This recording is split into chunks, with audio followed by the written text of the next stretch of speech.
presentation from the Wianno Sr. class. I'm not sure how many of you are aware, but the Wianno Seniors had a fleet here in Edgartown in the 1930s. There were 4 boats built for members of Edgartown Yacht Club. Hull number 87 was built for the Danforth family. Hull number 88 was built for the McVicker family. Hull number 89 was built for the Chittenden family. And hull number 90 was built for the Vitor family.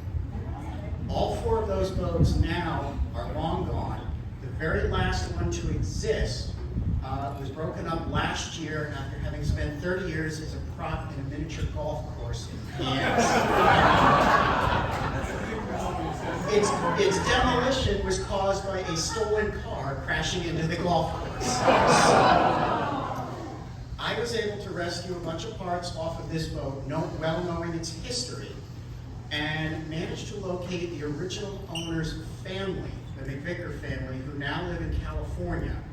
And they worked with me on a gift presentation to the yacht club here. Wrapped up in this blanket is the original transom to Wianno Sr. hull number 88, built in 1930.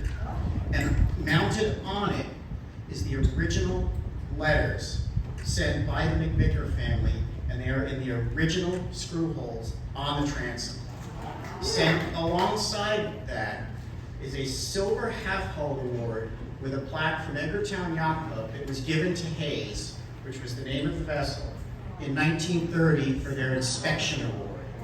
Both of these items are being donated by the McVicker family and the Wianno Sr. Class Association to Edgartown Yacht Club for their history.